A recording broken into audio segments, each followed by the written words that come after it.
Hello everyone, स्वागत है आप सभी का इस वीडियो में। दोस्तों, बीएसपीसीएल जेई ने भाई फाइनली आप लोगों को एक शॉकिंग न्यूज प्रोवाइड कर दी है। जूनियर इंजीनियर की एग्जामिनेशन डेट्स आउट हो चुकी हैं। आप ये देख सकते हैं दोस्तों, ये बीएसपीसीएल की वेबसाइट है। यहां पर अगर आप देखेंगे तो यहां पर notice regarding conduction of CBT for post of JE GTO.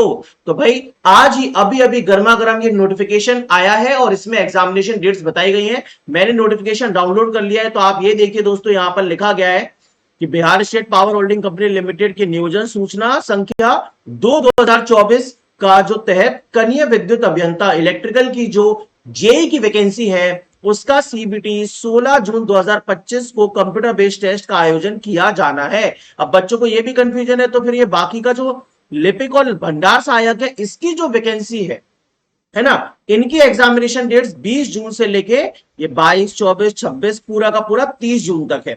तो आपकी जो जेई के एग्जामिनेशन डेट्स है वो दोस्त कब है? जेई की 16 जून 2025। आज है 5 तारीख, 10 दिन बाद आपका पेपर है। तो ये एक बॉम्ब बीएसपीसीएल वालों ने आप लोगों के ऊपर गिरा दिया है। तो भाई कहते हैं ना, बिहार में ऐसा ही होता है। तो बिल्कुल सही।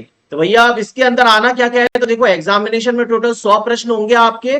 कोई भी नेगेटिव मार्किंग का प्रावधान नहीं है। इसके अलावा 90 मिनट की आपकी अवधि होनी है। 90 मिनट्स आपको मिलेंगे 100 क्वेश्चंस को करने के लिए। और इसमें बाकी और बेसिक इंफॉर्मेशन अलग दी गई है।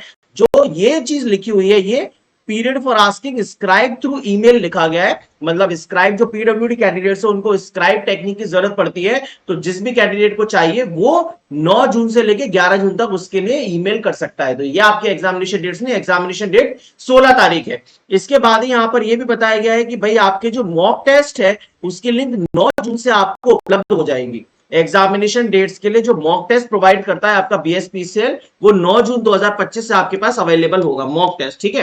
अब जो वैकेंसी थी, पहले तो भाई नोटिफिकेशन में वैकेंसी 40 थी, लेकिन फिर इस वैकेंसीज को बढ़ा के दोस्तों कितना कर दिया गया, आप देख सकते हैं यहाँ पे। देखिए यहाँ पे वैकेंसी कितनी कर दी गई है जेडब्ल्यू जीटीओ की, यहाँ पर 113 वैकेंसीज कर दी गई हैं। तो अभी आपके पास 113 वैकेंसीज का चांस है इसमें सिलेक्ट होने का। जो पेपर का पैटर्न है उसकी भी बात कर लेता हूं। तो मैंने दोस्तों कुछ टाइम पहले बीएसपीसीएल जेई का एक ही एनालिसिस वाला वीडियो लिया था, इसी चैनल पे आप लोग देखिएगा जरूर इस वीडियो को, है ना। इसमें देखिए 40 वैकेंसीज थी तब, अब तो आपकी वैकेंसी 113 हो चुकी है। तो इसमें जो पेपर का पैटर्न है उसमें क्या आना है, देखो यहां पर आपका जो पेपर है वो 100 नंबर का होना है। इसमें 50 नंबर टेक्निकल के आने हैं और 50 नंबर नॉन टेक का आना है। और ये आपका ऑफिशियल सिलेबस है पूरा का पूरा, जो कि आपसे पूछा जाएगा। तो टेक्निकल में क्या है और नॉन टेक में क्या उसको बता देता हूं। नॉन टेक में आपको 20 क्वेश्चन कंप्यूटर के आएंगे, 10 क्वेश्चन जीके के, 10 क्वेश्चन रीजनिंग के, 40 क्वेश्चन हो गए। 5 क्वेश्चन इंग्लिश के, 5 क्वेश्चन हिंदी के आएंगे, आपसे पूछे जाएंगे। तो टोटल 50 क्वेश्चन होते हैं। कंप्यूटर 20, जीके 10, रीजनिंग 10, इंग्लिश और हिंदी 5-5। ये नॉन टेक्निकल का पूरा सिलेबस दे रखा है यहाँ पे, देखो कंप्यूटर का। ठीक है। फिर यहाँ पे टेक्निकल का सिलेबस आपको दे रखा है। यहाँ पर आपको देखो इंग्लिश, हिंदी, रीजनिंग और जीके का सिलेबस दे रखा है। और ये पूरा का पूरा जो सिलेबस है आपका दोस्तों, ये टेक्निकल का है। मैं इसको और जूम कर देता हूं, ये देखिए। तो ये पूरा का पूरा सिलेबस टेक्निकल का है। इसमें क्या क्या दे रखा है, इसमें इलेक्ट्रिकल सर्किट्स है, फिर इसके बाद इसमें इलेक्ट्रॉनिक्स है, कैड है, computer aided engineering drawing, electrical machines 1, बहुत सारे सब्जेक्ट है। देखिए अगर इसमें आप देखोगे तो आपका दिमाग ही खराब हो जाएगा, इतने सारे सब्जेक्ट हम कैसे पढ़ेंगे 10 दिन में। लेकिन मैंने इसके ऊपर एनालिसिस किया, जो प्रीवियस पेपर हुआ है आपका, और मेरी एनालिसिस के अकॉर्डिंग ये देखिए आप इधर देख सकते हैं। इधर दोस्तों जो आपका पेपर है ना, उसके अकॉर्डिंग यहां पर मैंने बताया है कि कौन कौन से सब्जेक्ट, जैसे कि network, machine, measurement, power system और यूडब्ल्यू, इन सबसे आपके पेपर बने हैं। और जो एक्स्ट्रा आपके सब्जेक्ट्स हैं वो ये सारे हैं, 6 से लेके 13 तक, जिसमें टेक्निकल के अंदर इंडियन कॉन्स्टिट्यूशन और बेसिक मैनेजमेंट भी पूछ लेता है।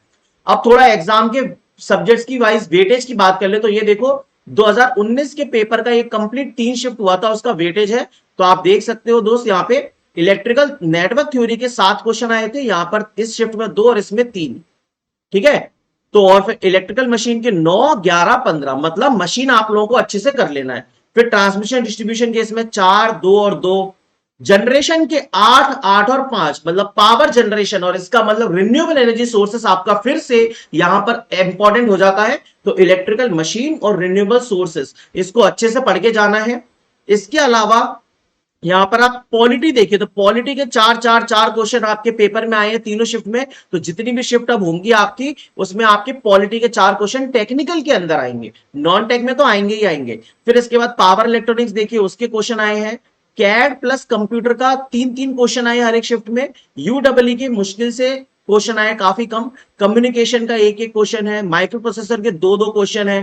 बेसिक इलेक्ट्रॉनिक्स प्लस डिजिटल, तो बेसिक इलेक्ट्रॉनिक्स के इधर चार, इधर तीन प्लस दो, इधर छह। ये पूरी की पूरी पीडीएफ एनालिसिस पीडीएफ मैंने टेलीग्राम पर ऑलरेडी डाल दिया, आप जरूर इसको देखना। यही मेन आपके एग्जाम्स का वेटेज रहने वाला है सब्जेक्ट्स का जो इस बार पेपर होगा। याद रखना, मेजरमेंट में तीन क्वेश्चन, चार क्वेश्चन, दो क्वेश्चन। तो बेसिकली कुछ ऐसे सब्जेक्ट्स हैं जो कि आप लोगों को सबसे ज्यादा इंपॉर्टेंट हैं आपके लिए, जैसे कि network theory, electrical machine, power generation और पॉलिटी। ठीक है, network theory, electrical machine, power generation और पॉलिटी, इन चारों को रिवाइज आपको करना होगा अच्छे से, इसमें सबसे ज्यादा वेटेज रहेगा। फिर इसके बाद आप देखिए इंपॉर्टेंट सब्जेक्ट्स और कौन से हो जाते हैं रिवीजन के लिए, ये सारे power electronics, utilization, basic, measurement और बाकी का ट्रांसमिशन डिस्ट्रीब्यूशन और एसजीपी।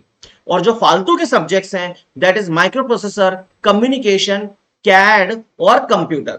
इसके अलावा जो एम्बेडेड और ड्राइव्स और बेसिक मैनेजमेंट स्किल है, इसमें से कोई भी क्वेश्चन नहीं पूछा था पेपर में, तो इसको पढ़ने की जरूरत नहीं है आपको। वैसे भी 10 दिन में ज्यादा कुछ पढ़ नहीं पाओगे। तो फिर माइक्रो प्रोसेसर, कम्युनिकेशन, कैड और कंप्यूटर सबसे लास्ट में पढ़ना है हमें, बाद में पढ़ना है, अभी नहीं पढ़ना है ना। इनके क्वेश्चंस हम यूपीपीसीएल जेई के जो प्रीवियस ईयर क्वेश्चंस हैं उसके थ्रू करेंगे, राइट। और इंपॉर्टेंट सब्जेक्ट्स हैं आपके ये बाकी के, और स्कोरिंग सब्जेक्ट्स हैं आपके ये चार। तो इन चारों को रिवाइज कर लेना है आपको अब इन 10 दिनों के अंदर, ज्यादा टाइम है भी नहीं। नॉन टेक्निकल में आपको जीके, हिंदी, इंग्लिश और रीजनिंग और कंप्यूटर आना है। ठीक है दोस्त, अगर आपको और कुछ डिटेल्ड एनालिसिस चाहिए, आपका और कोई भी डाउट है, या आप चाहते हैं कि मैं इस एग्जाम के लिए मैराथन सेशंस आपके लिए प्रोवाइड करूं जो भी 10 दिन है इसके अंदर, तो आप लोग कमेंट करके बताइएगा। मैं आप लोगों के लिए जो भी मदद कर सकता हूं जरूर करूंगा। ठीक है दोस्त, चले मिलता हूं नेक्स्ट वीडियो में।